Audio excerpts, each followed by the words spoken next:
Hi, everyone. I just spoke with Kara on the Really Famous Show. We just had a lot of fun. And I felt so comfortable being with her and expressing myself and like opening up. And I hope you will too, because this is such a great show.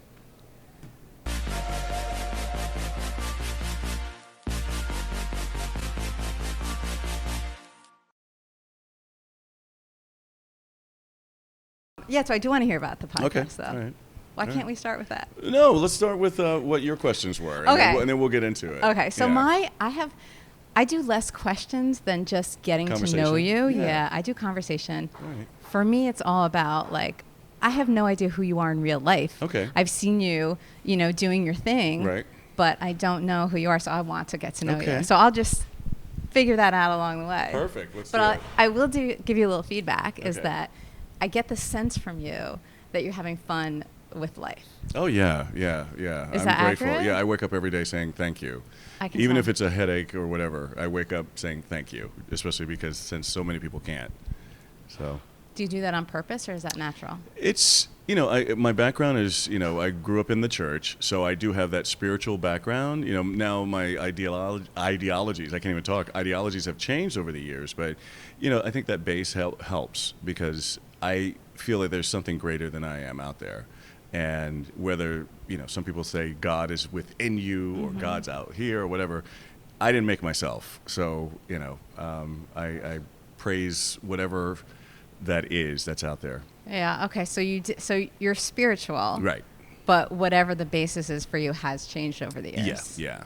You found your Yeah. own thing. I found my own thing, yeah, because the philosophies that are in, I guess, a certain book have kind of limited views, and I still have questions, and each like organized sort of religious sort of situation, there are questions, and for me, I've met people from all backgrounds and cultures, and I can't say that because someone doesn't believe in what I believe in is condemned for the rest of their eternal life. So I have questions about that. Yeah. I mean, that's tough. How do you get past that if that's Yeah. not the kind of person you are? Right. I get it. So you naturally are thankful. Right. Every day. Every day. And so you grew up that way. Right. And also But- at this age, too. I mean, now I'm getting into my golden years. So it's one of those things like, I think there's some aches and pains that I have, but thank God I'm still here. Yeah. No, it's Yeah. true. I know. That's the funny thing, too, is like as we get older, Mhm. it's like, as if it's a bad thing. Right. But it's a good thing. It's such a good thing. It's a Yeah. good thing. It's like we're lucky enough to be aging. Absolutely. Yeah. But why are we stuck on that? Well, because the fact is, this is such a youth-oriented culture. It's all about looks and beauty Yeah. and all that kind of stuff. And, the young people are blessed with those kinds of genes. They can bounce back, or they can, get those kinds of things very quickly. Where when you get older, it's a little tougher. And, you have to fight through the aches and pains. Or the flab, or whatever the case may be. And it's just harder, But I am going more inward now instead of outward, and just trying to be grateful for being able to be here with you and to meet you and, talk to the audience in whatever capacity. And I'm grateful someone wants to even know who I am. So, Oh, totally. Yeah. Yeah, I get that. So you're going inward. Mhm. What made that happen? It just happened over time, or did something specific? yeah, I think it's an evolution. I mean, the thing about it is like, when I first moved here, it was all about, I got to get my dance class, my acting class, my voice lessons, and I was focused on my career and kind of not really on much else, because the career a lot of times is based on your looks, and so you want to be in good shape and all this kind of stuff.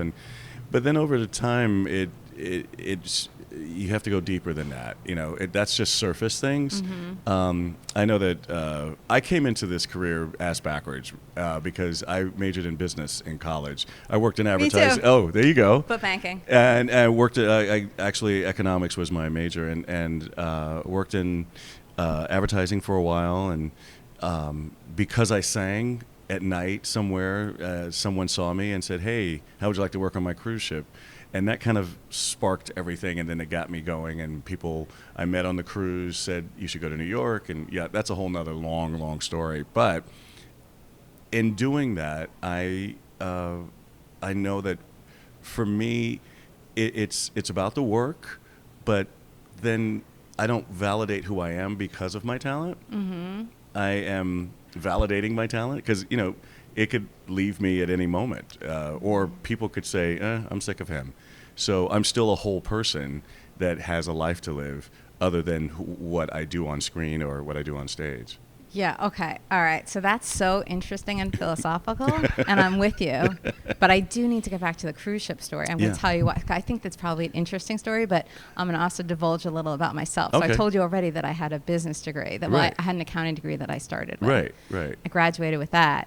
But it's funny when people ask me if I have any regrets, there's like one major regret, and people laugh at me. It's that I didn't work on a cruise ship after college. Oh, wow. Because in the college newspaper, they would always have these ads in the back, work on a cruise ship for a couple of months or something like that. And I remember being tempted, but I didn't do it. And I still to this day think I wouldn't have been talent, I wouldn't have been singing, but I would have gotten around and seen places. Oh, that's true. Yeah, actually, you would have had great adventures. At a young age. Okay, so what happened exactly with you? Well, with me, I sang in a contest that was gonna. If you won, you got a chance to audition for the show Star Search, and that was back in the day. That was before American Idol, and so I won the contest. I didn't get on Star Search. I did audition, but it was a free trip to New York. You got to see a Broadway show, blah, blah, blah. But one of the judges that was in that particular contest in Orlando, I grew up in Orlando, he came up to me after I won and said, hey, I need someone like you on my ship. There's someone who has gone home. I need a replacement. How would you like to make this amount of money, work these amount of hours, and have fun? And I thought about it, and I had a fiance at the time, and she and I talked about it, and my boss, I went and talked to her about it. She's like, you know what? You don't want to be 85 years old saying coulda, woulda, shoulda. Go for it. If it doesn't work out, you can always come back, or you can start something new. And that's what happened. I did that. I met people on the cruise that were professional actors, like they had been on Broadway or had been working professionally, and they encouraged me to move to New York, and that's kind of how I got my start. I love that. Yeah. But you never know what's going to bring you where. You've got to just be willing to say, yeah, sure, why not? Right. I'll try it. Right. And then I'm sure that it changed your whole life. I mean, in a million ways that you never could have dreamed. Absolutely. I mean, the most important, this is what Tony Robbins says, the most important thing you'll ever do in your life is make a decision. And I had a decision to make, whether it be wrong or right. It was a decision that I needed to make. And you learn from those experiences. If it's a bad thing, hopefully you learn and you do a better thing. But if it's a good thing, hey, and I've been here 33 years now. Right. Yeah. I feel like you're so New York. I was surprised that you said that you grew up in Orlando. Yeah. I lived there for a few years too. Okay. We have a lot in common. Yeah. I lived there. That's when I graduated from college, actually, and I was working at a bank at SunTrust. Oh, yeah, SunTrust, yeah. Yeah, the big downtown, the big headquarters down I had there. an account at SunTrust. Oh, okay, all right. Maybe we cross paths.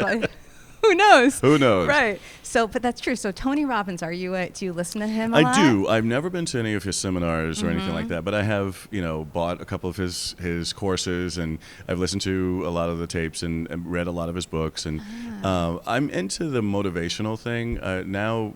I still am on that because I try to encourage myself and motivate myself every day and have those positive affirmations in my head, because a lot of times, those evil forces will come into your head and say you're not worthy or you can't do this or whatever. So I try to replace that, and there's skills and things that you can learn in order to be able to do those things. Yeah. So I found a book that I like. It's called You Are a Badass. Oh, yeah. I love it. Yeah, that's on my list to read, Yeah, I have no idea. I don't read a lot of self-help. Right. So it was weird to me that for some reason I got this notification that, your book is available in my app, in my reading app.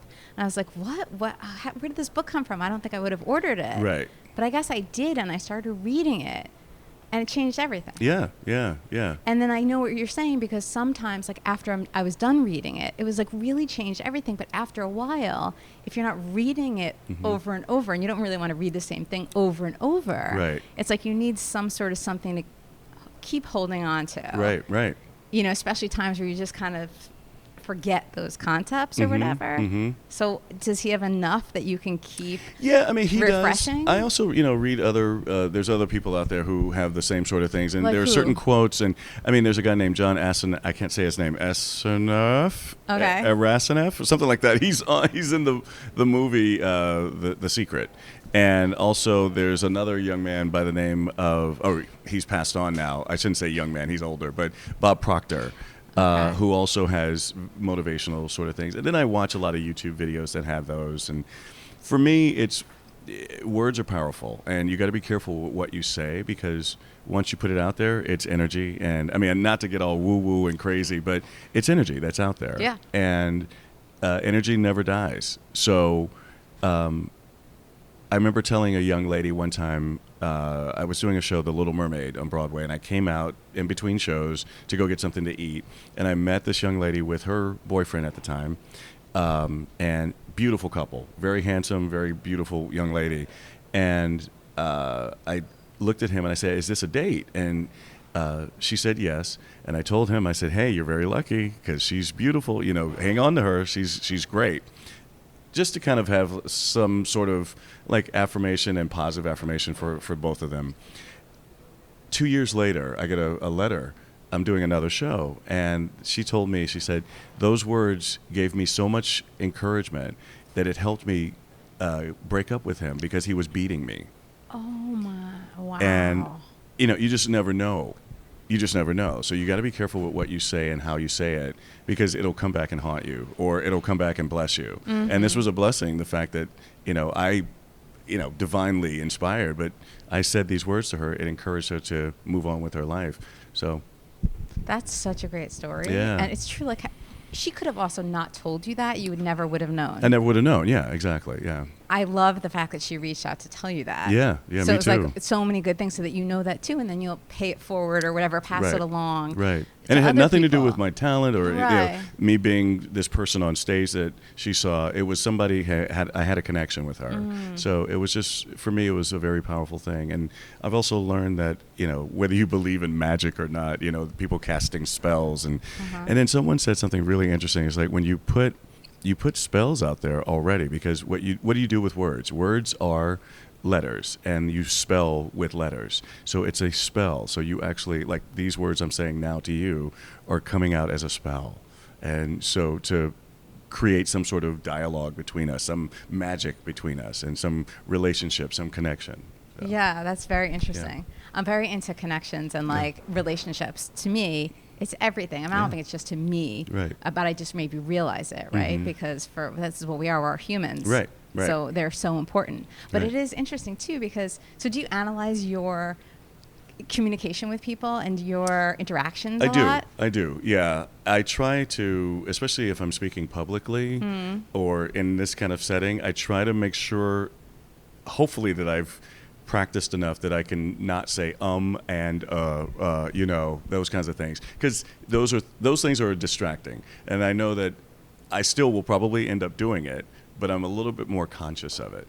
I have a friend of mine actually who says after every sentence, and it bugs me so bad. So I'm very self-conscious about that. Wait till you start hearing yourself on the podcast. Oh yeah. Oh, it's brutal. Yeah. But I mean, you're a regular public speaker already. Yeah. You're so used to that. Yeah. But when I started hearing myself, it was an eye opener, I'll tell you what. Oh yeah. On the things that I had no idea that I was saying. Right. I still cringe sometimes when I'm, hearing myself. Like, why did I say that? But you're exactly right. Those are the things that they are distracting, but they're human. They're at the human. Same They're time. human. Exactly. But if you're communicating something, I'm someone who likes to get to the point. And if you're going to call me and talk about business, or if you're going to talk about really anything, I'm okay with the leading up story, but get to the point. Let's get to the point. Isn't that kind of New York also? Yeah, I feel like that. Like, totally. What it's is like with all TikTok. this? Let's go. Right. Yeah, And how about slow talking is difficult for me too. I have trouble with slow talkers. Oh.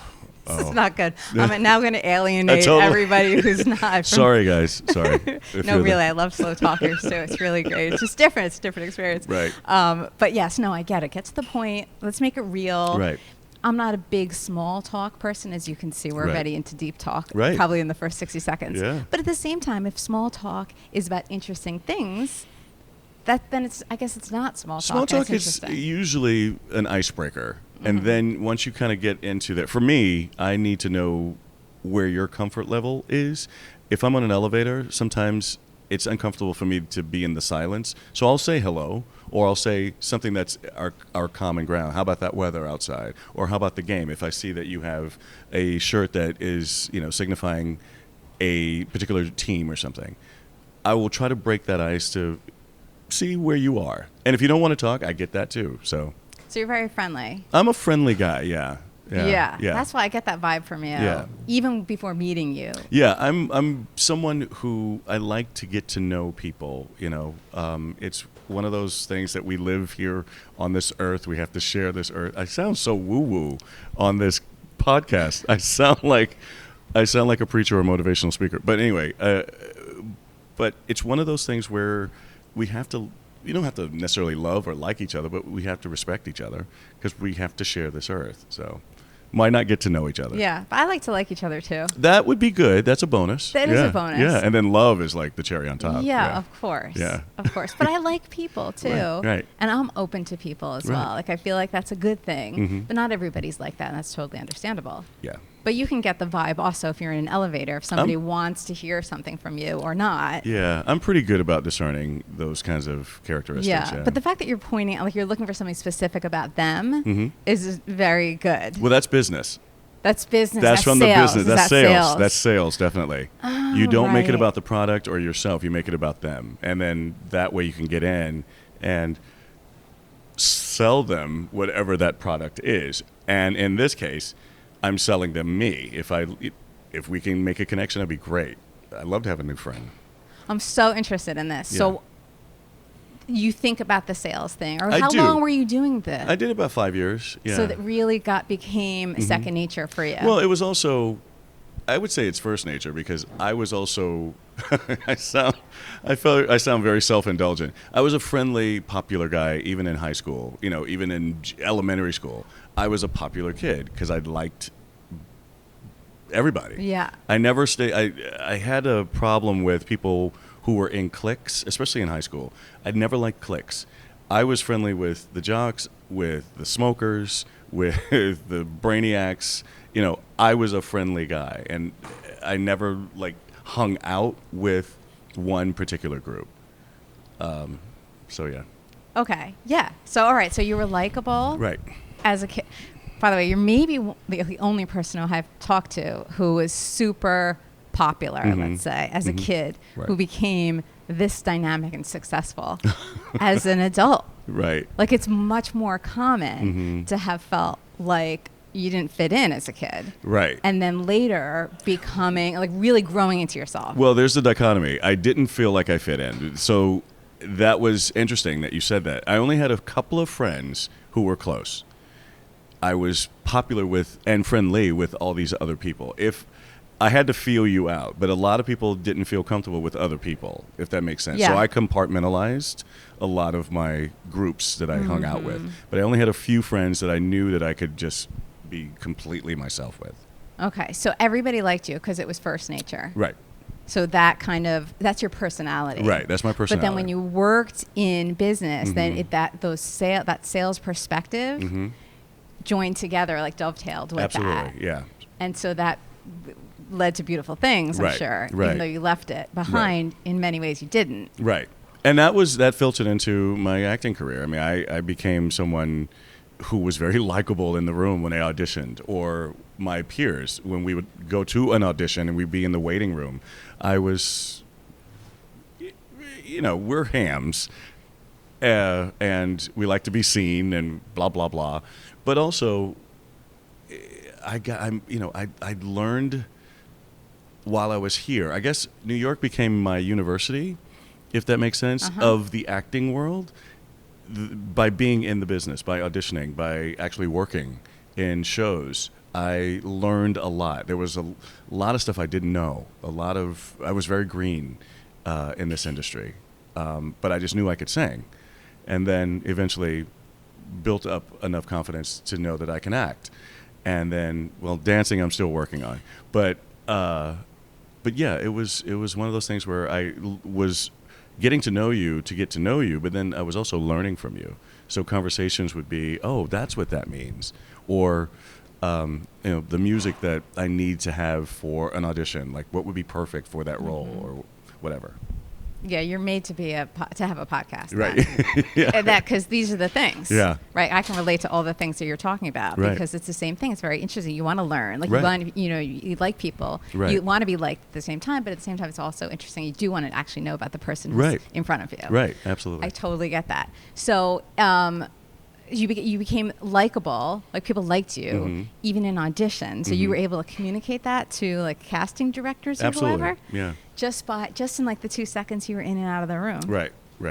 Just with your energy. Because that was my time. So I took command of whatever that position was, and you get 2 minutes. So you're going to listen to what I have to say. I'll answer all the questions that you want me to answer, and let's make this work. In fact, that was one of the things that, because I was very, like I said, I was very green even when I was on the cruise ship, and one of the guys that was on the ship motivated me, and he gave me encouragement. And one of the things he said, I actually still say to this day when I do master classes, I was so worried about anyone who went to like Juilliard or went to Cincinnati Conservatory of blah blah blah, and he said, well, they know more than you do. That's fine, but all you have to do is show who you are. And go in that room, and the people that are sitting behind the desk, they have a problem, and they need to solve that problem. So when you come in, you go, hey, I'm your answer. Let's do it. And so that's how I went into every audition. And I showed up for everything. Unless they specifically asked for, I have to be careful which audience I say this to, but unless they specifically asked for blonde, blue hair, or boobs, I would show up. And in fact, I got a lot of jobs because I did show up. I was probably, like, one person said I was the only black guy that showed up for this audition, and they needed a black person to play this role because it's specifically black. Really? And I was the only black person that showed up. But why would that even be, though? I don't know. Because maybe people didn't see it, or I don't know. I don't know what that was. Because I was thinking what you kind of meant was, because I've heard this before, it's like not every role is written to be a white person. Right. So why not? Right. Well, like why? Just maybe they just haven't thought about that Right. before. So you should show up. Right. Right? But nobody would show up for that specifically. Right. Huh, that's so interesting. Yeah. So you would be so obviously you're the solution. So you just knew I'm going to be the solution, even in the way that you would act in front of them. Right. And if but I'm how not, do you know you're the solution well, then? I don't know. The thing is like, I'm going to let them make the decision. I'm going to let them tell me no. I'm going to keep going until you tell me no. I'm going to keep coming at you. And that's even in sales. So you always you go for the yes. Yes. You go for the yes. So unless they specifically say no, I'm going to keep coming at you. Yeah, and you shouldn't, right? You should never tell yourself no. I tell my kids this all the time. Right. Don't say no to you for them. No. Don't you put the words in their mouth. Right. Like you have to wait until you hear the no from whatever it is. Whoever it is has to tell you no. I had to tell an agent that one time. He didn't think that my voice fit this particular show, and it was the Who's Tommy. Because it's rock and roll, I have more of a legit Broadway sort of sound. And I said, why did you hold me back? Let them say no to me. And I ended up getting the show anyway. So it was like, come on. Like, really? That just pisses me off, though, honestly, also. It's like, it reminds you sometimes like a publicist won't even tell, this is different, because it's not an audition, it's not a role, it's not an agent. Right. But a publicist, I found out once that this publicist, it was Edie Falco, who I was, before I'm kind of getting back into my own backstory, but I used to write. So I wrote for the Times and the Wall Street Journal and Hollywood Reporter. So I would write profiles of whoever. So at one point, I wanted to interview Edie Falco. Right. And so I pitched her to her publicist, or it was a Showtime publicist or somebody. I ought to strike that from the record. I'm going to never book a Showtime person again. You have to tell your truth, though. I know. You have to tell your truth. I know. And you know what? She just left Showtime, so there. Okay. There you go. So she's no longer with Showtime. I don't know where she is. But so she had told... So I had I said to her, we'd like to profile Edie for the Wall Street Journal. Mm-hmm.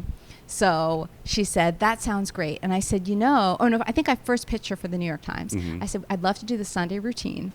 with, do you know what the Sunday routine is? I figured you would. So I want to do the Sunday routine with Edie. She tells me she would never do it. It's way too personal for her. Right. So I said, okay, I get it. Later, I said, how about the Wall Street Journal? Because I write for them too. She said, I think that could work. So I go to Edie's place and I interview her. We do a whole thing for the Wall Street Journal. As I'm leaving, I say to her, are you sure you don't want to do the New York Times piece? I think it would be great. And she said, what New York Times piece? Aha. I was like, oh, you don't know? And then and I told her what it was. And she said, I'd love to do it. And then we did it. There you go.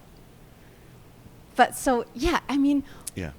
I don't like when people get in the way of things. Like, I like yeses. I like, sure, let's consider that. Let's try that. Right. I would be mad if an agent didn't even, you know, kind of said no before I chose to do it. Right.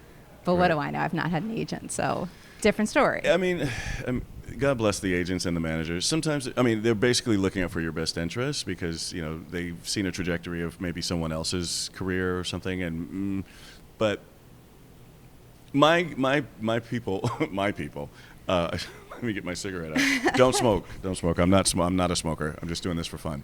But my people are pretty good because they come to me, even if it's something that they don't want me to do. They say, look, we don't want you to do this, but we want to let you know about this. Yes. And you'll make up your own mind. And I've actually said, yeah, I'm going to do a couple of things, yeah.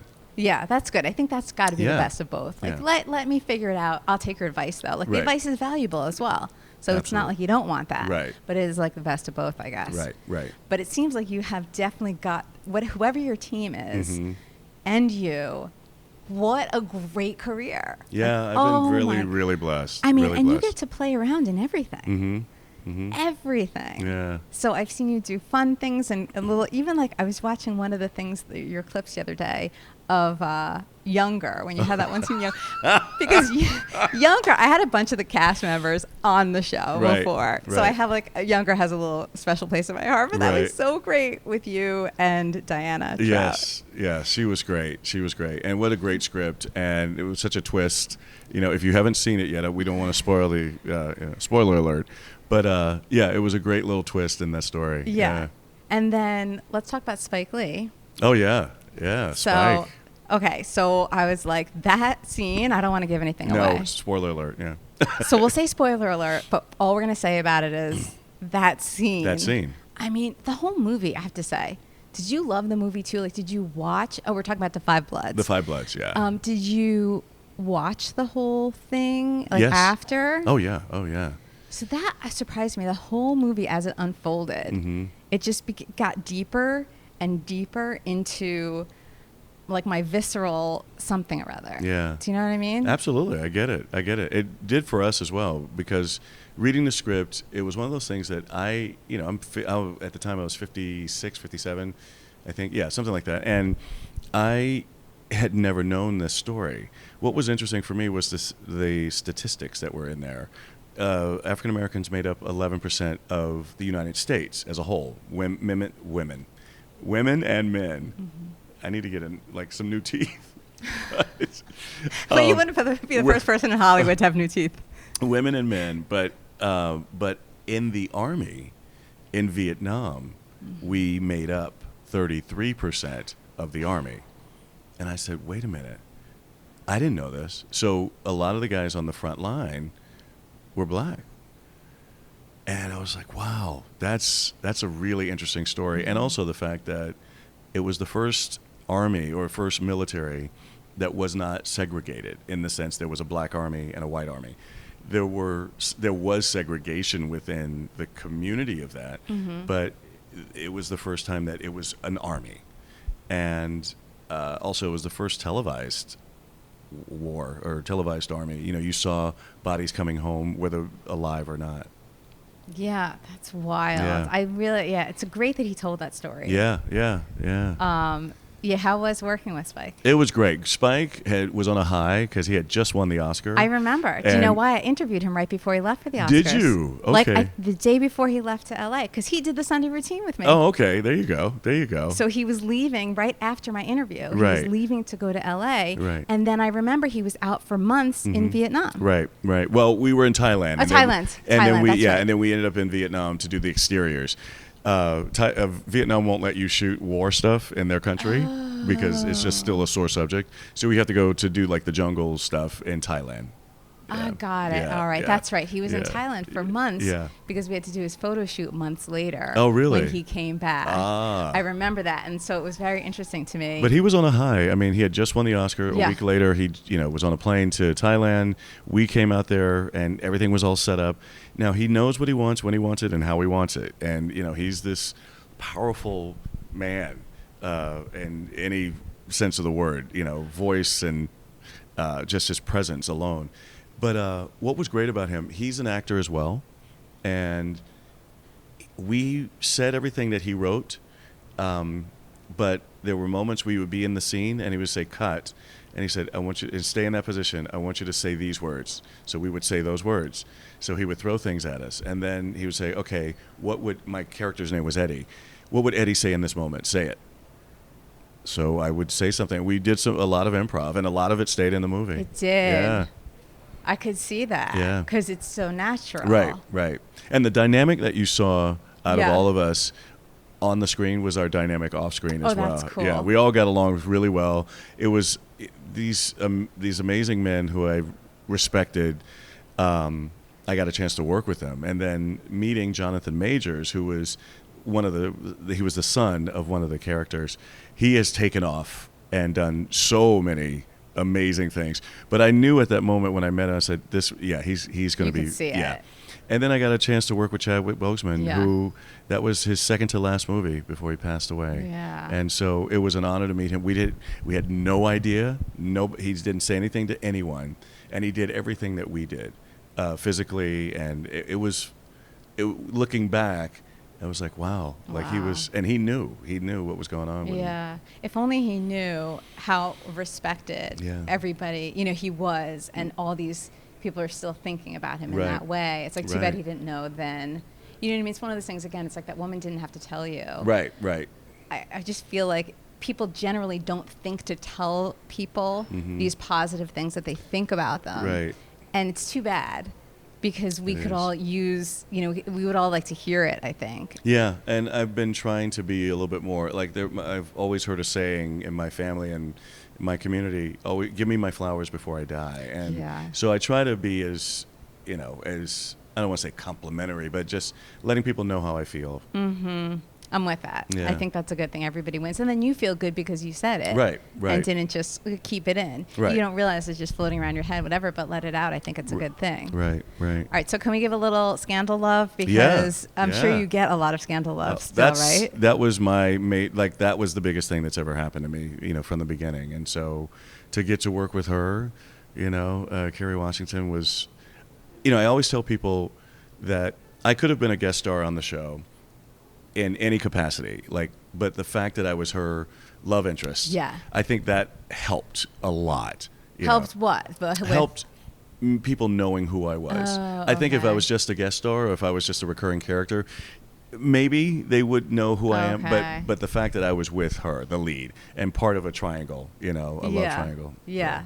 So I had Tony on the show. Did you? Yeah. I don't like that guy. Yeah, he's so unlikable. Ugly. First of all, he's ugly. And not friendly. Yeah, he's really so closed off, rude, looks down on everybody. Completely rude.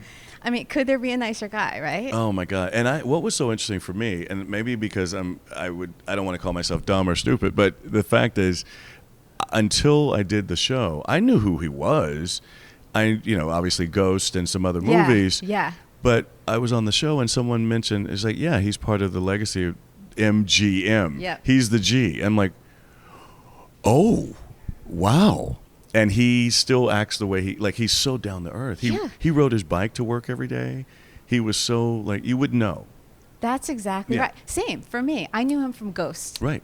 And then, so I'm having him on the show. I'm like, okay, I know him because of Ghost. Right. And then I started researching him, and I was like, what? Yeah. And then it was so interesting. He did tell me some stories about growing up as a Goldwyn. Right.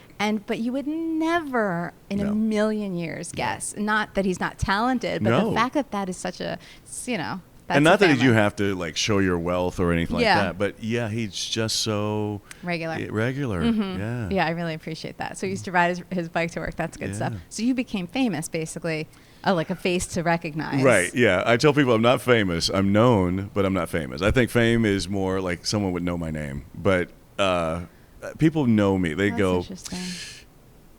I know you from Yeah. somewhere. That's what I get a lot, Did which they is fine. ask you if they went to school with you? No, not that. But they know me. Like they do know that I'm someone that's on television or I'm on stage. They will know that. But they're like, I saw you in something. I'm like, and it's like, for example, I was in a Starbucks one day, and maybe we can get sponsored by Starbucks. Yes, let's Anyway. try for that. They can sponsor both our shows. Totally. But I was in a Starbucks. Starbucks. Did I ever mention the fact that I sometimes go to Starbucks to do work? Yeah. Love I love Starbucks. Starbucks. Love it. Anyway, I was in a Starbucks one day, and there was a barista looking at me and saying, I know you. And I said, I'll tell you when I get my coffee, I think how you know me. So I got my coffee. I was at the door, and I said, Scandal. Oh, yeah. And I walked out because I just, you know what I mean? So you know it's Scandal. It's usually Scandal. Because I've heard from different people that it depends on the age of the person. Right. Or like where they're from. Are they from here? Are they from like the Midwest or something? Right. It depends for people who've been on a lot of different things. Well, and also Scandal was the most, I would say that I did the most of. I've been a guest star on a lot of different shows, Bull and Blacklist and things like that. But that was like a one-off. Right. But Scandal was, I was a recurring character for about 3 or 4 years. Yeah. So would you want to go back to something like that again? I would. I think, because that property was so dynamic and so good. I would love to have a series regular on a show, something like that. So like what show that's on now would you pick? Oh God, I don't watch much you television. Oh, you but don't watch TV? I don't watch too much TV, but you know what's funny? I love catching up with some of the reruns, and for some reason I'm totally into the Young Sheldon thing. I don't know why I love that show so much, but it's written so well, and also Mom, the show Mom. I think it's getting into its last season, but it just has such a great storyline. The fact that these people are bettering themselves, they were alcoholics or are alcoholics, but they keep on with the struggle, but they're doing really well. So I don't know. So yeah, I haven't seen Mom. Oh my God, Allison Janney is brilliant. She's amazing. The entire cast is great, but it's just a brilliant show. It's brilliantly written. So you're into the traditional sitcom. I love the sitcom. Yeah. Oh, I love the sitcom. Yeah. But I mean, I would do a dramatic. I totally would go to a dramatic. But you like watching the sitcoms. I do. Yeah.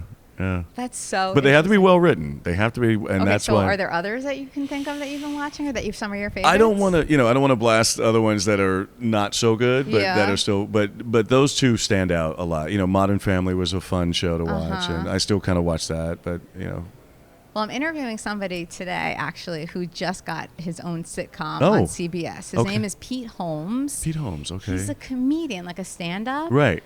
It's called How We Roll. It's about a guy who always had a dream of being a professional bowler. Oh, and okay. So it's like a traditional sitcom, which is unusual for me now. Right. I feel like to talk to people who are doing these traditional 3-camera, right? 3-camera, multicam show, because it just doesn't seem like they're really that much of a thing anymore. Well, maybe it's time to, maybe the Big Bang Theory actually did really well. Yes, they sure did. But it's kind of a cross between those and also the single camera. Modern Family, that style is also really, But I feel like, I don't know, the sitcom. The sitcom's going to make it. There's something that's being there live or just knowing that there's a live audience. There's something magical about it for me. Yeah. I mean, I think that's why Seinfeld did so well. That's why Friends did so well. So. Yeah, I remember, I think that's what got me hooked on TV, or like the whole TV industry or whatever. Right. Was when I was a kid, my mom brought me to a taping of Kate and Allie. Oh, yeah, yeah. Do you remember that Yeah, show? I do remember Kate and Allie. And it was here in New York, and I remember being like, I think it was just, I was in awe at that point. Jane Curtin, right? Yeah, Jane Curtin and... I can't think of her name. Shoot. Jane Curtin and somebody. We'll get the producer to look that up. Right. Get back to you on that. Yeah. All right, so let's get to, I want to talk about your podcast because we don't have that much time left, but I do want to hit the podcast. So what is this podcast? Well, I know you have to be specific with the podcast. I've learned that it's always great to, unless you already have a name, you can be broad. If you have a name and you're widely known and all that stuff, you can be kind of broad. I'm going to make it a little bit more specific because I am into entrepreneurship, and I love the fact that there's ways to make money, not as a plan B, but as like complementary to what you do. And I see a lot of my colleagues who are, I've had friends here for 30 some odd years, and there have been a couple of people who are my age who've never made it to Broadway. And that's not a diss or anything like that. It's just that it just wasn't their path, but they're super talented. And if I were not as successful as I have been, I wonder where I would be. Like, I wonder what questions would I ask myself. And there's no right or wrong answer. So this is what got me started with it. It was more about, like, at this age, would I say, you know what, it's time to give it up? Or would I continue on my dream? I saw, even though he's already been successful, but I saw Andre DeShields win a Tony finally at age 73 years old. So that goal, if you want to continue on that path, is still, viable. But sometimes people are like, I'm so tired of saying or getting no's in my life. If you can go and pay your bills, would that give you more strength? Would it give you more of a boost to continue your dream? I don't know, but at least I can teach you how to do that. And it's about affiliate marketing, e-commerce, social media marketing, things like that. We're already on our phones right now, or on the internet some way. Why not make it productive and make some money and pay your bills? We're waiting on tables. We're always working for someone else. If you're not an actor, you're a waiter, or a bartender, or whatever. You're working for someone else. Why not work for yourself? We are entrepreneurs. We are actors who are trying to get a job. Mm-hmm. I want people to go into an audition wanting the job, but not needing it. Yeah. That's the main thing. You don't want to be desperate, right? Right. And what's been great for me... But you want to be hungry. Yeah. I mean, still have the passion. Uh-huh. But, before the internet, there was... I worked as... I got my real estate license. So I was doing a Broadway show and showing houses during the day. So I always liked working. My mom was a teacher, but she invested in homes. My dad built homes and always had his own, he was an entrepreneur. So that spirit was always in me. But with the internet, it's a vast frontier of opportunity. Uh-huh. And why not? Why not take advantage of that? So that's what the podcast will be. So interesting. So that is very specific. Yeah, it's very specific. And I'm surprised. I didn't expect you to say that's what it was going to be about. Yeah, I want people to know that there's other ways to make money. And if the pandemic has taught you anything, you have to have multiple streams of income. Mm-hmm. You have to have multiple streams of income. I think a lot of people do now, too. I think the whole thing has changed so much. Right. I mean, I can say that, too. It's like when I was growing up, everybody had these jobs forever, right? This one job that they did for their whole lives practically. Right. And then it just started to shift, and I feel like, I've always been a freelancer, I guess you would say, after SunTrust. Forget it. That was the last job I had. Right. You know what I mean? Well, not really. Comedy Central, but forget that. I worked for Comedy Central for a brief period of time. But after that, it's like you do all different things. And I think more and more people are doing exactly that kind of thing. But a lot of actors don't know that, though. They're focused on their acting, their craft. And that's great. Their passion and their art, and they get fulfilled that way. But you got to pay your bills. Yeah. And even, dancers, who I think are the true artists when it comes to, because there's no way, there's a limit of how much money you're going to make in the dance world. So there's ways to just, make yourself better. There's a woman that's teaching how to knit on the internet. She's a millionaire. you can learn how to knit from a book. You know what I mean? Like, you could do it yourself. Sure. But she has a subscription of people that love her personality, and they come to her. There's a little 9-year-old boy. I think his name is Ryan or something. All he does is he opens up toys. I think he's the biggest YouTuber there is, isn't it? How much money do you think he made last year? I don't remember, but I remember he made the list of like the top. He made $29 million last year. That's just incredible. Opening up toys. Yeah. And if, you know, you can say what you want about the Kardashians, but they started this whole influencer thing, and they've built an empire. Yeah, they're business people. Yeah. And the thing about it is, like, that's what people are doing now. You know, you see these young ladies, or you see these guys that are in front of something and they're doing the selfies and they're doing all, but they're influencers and they're making, you know, it could be tens of thousands or it could be, you know, a couple of $1,000s a month. I met some people who in Thailand who were our extras in the movie. They were living in Thailand, but they were from English-speaking countries, and America or England or Australia. They were internet marketers. They work 4 hours a week, and a couple of people told me, "Yeah, I make $20,000 a month, $50,000 a month, Ooh, not bad. working 4 hours a week." That's it, because they learned how to do something on the anyway. So that's what my podcast would be. I want to encourage that, be an advocate for it.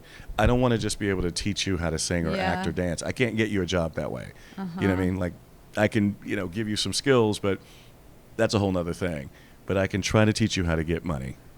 That's interesting too. But also, I think a lot of actors are waiting for the phone to ring, right? It's like very disempowering, I think, which is why a lot of people now have learned to be creators as well. Right. But that's different too. It's like not everybody wants to produce something or other. Right. Right. They want to be an actor.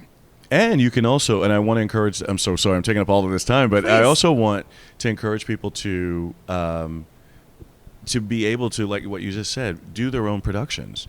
Because now you can use an iPhone to shoot an entire movie. So why not?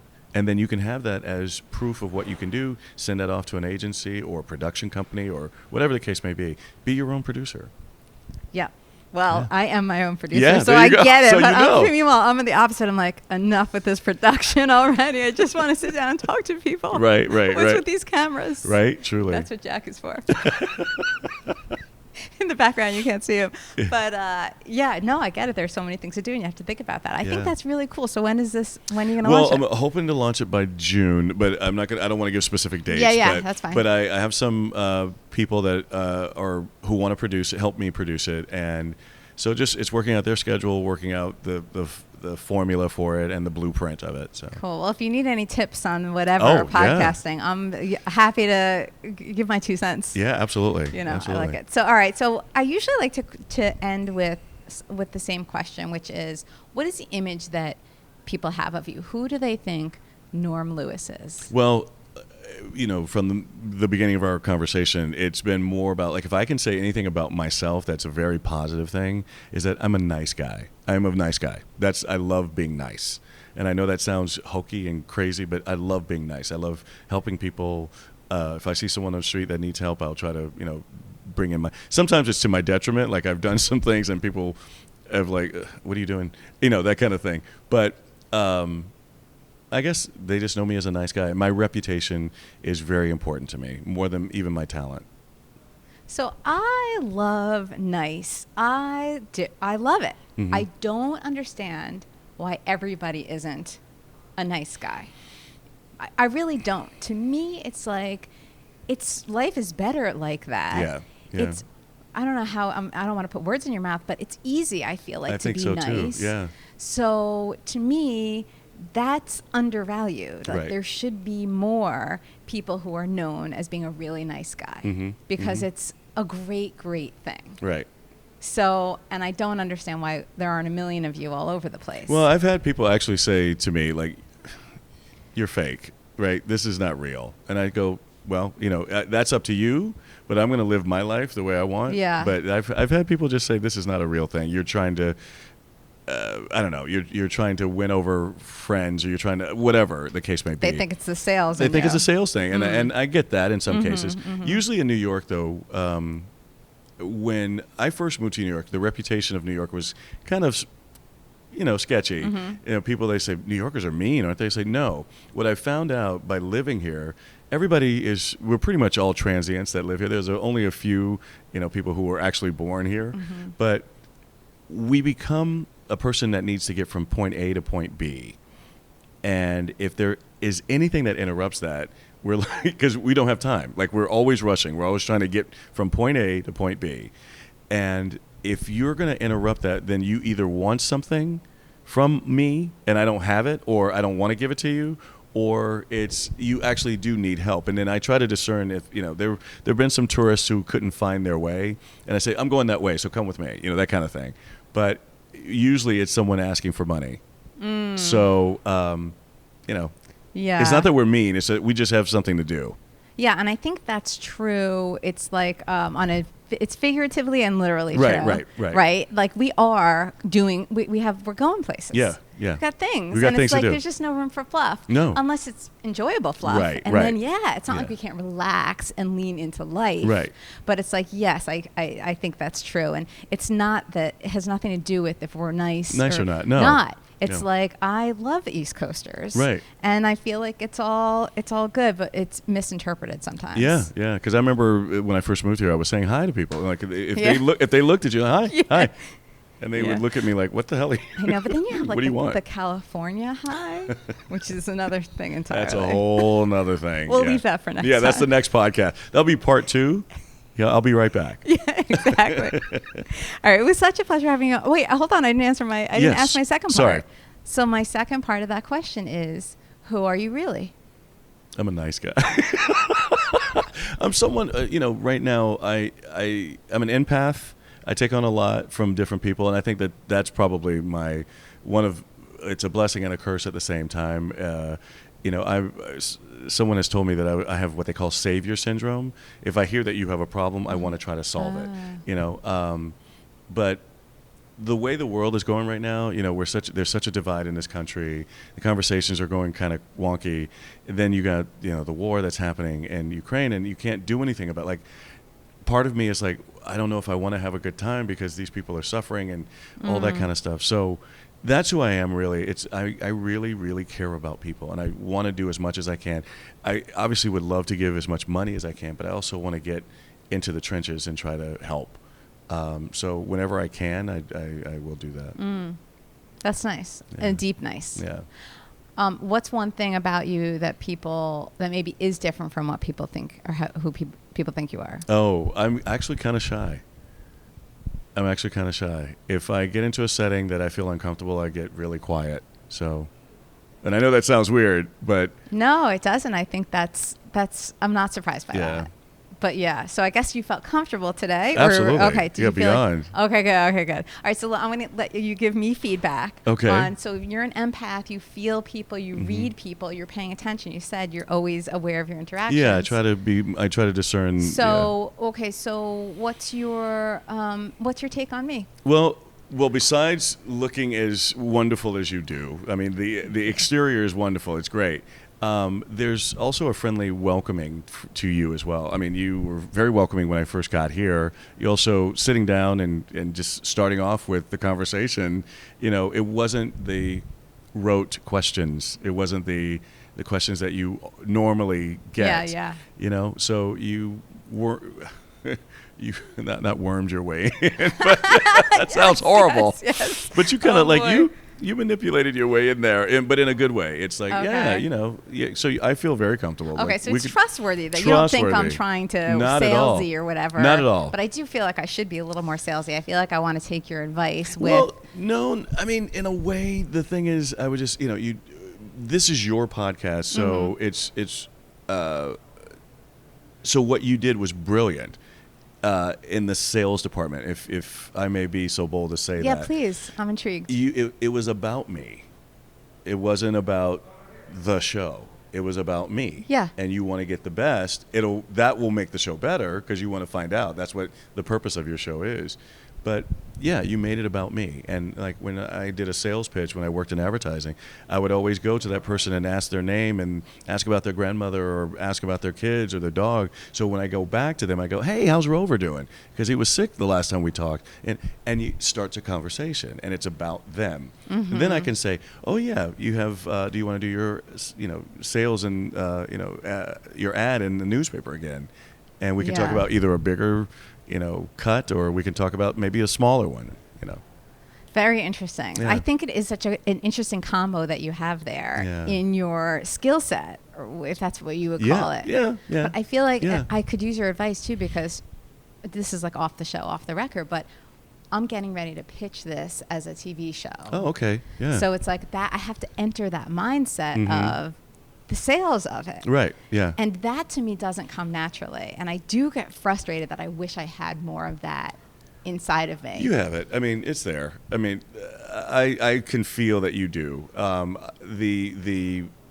would say all the technical aspects of it and the producer role aspects and the getting the main people to come and listen to what you got is going to be tough and challenging. But I mean, first of all, you got the main equipment. You know what I mean? You have someone who is capable and willing and wonderful to help you. So you got all what you need. And what I think people need now is content. They just are ready for content. They don't want to create it. They want you to have it, and you can present it to them. Got it. Interesting. Right. Well, I've got the content because I've been doing the show already. Yeah. And, you know, it's entertaining. Yeah, I feel like to get to know the people. Right. On a real deep level. Right. To me, it's fascinating. Yeah. And you have a very welcoming spirit. So thank you. I think that the audience is going to, first of all, love you. And then the guests that you bring on will be the, cherry on top. Yeah, and that's what they say, is that they love, like, I already liked this person before. Now I love him even more. Right. So I feel good that people say that I bring out the best in other people too. I feel like that's a good thing, because that's what I want to do. Right. And I don't want it to just be about me. Absolutely. So I like it to be about you. Yeah. So that's good. All right. Thank you for the advice. Yeah, absolutely. If you like this video, please make sure you smash that like button and tap on subscribe for more real talks with your favorite celebrities. Thanks for watching. See you soon. Why am I still talking? Yeah. Do you know Anthony Lopez? I do not. It does kind of make you, when you're doing it for, like, not fake, but it does make you want to kind of get up and say.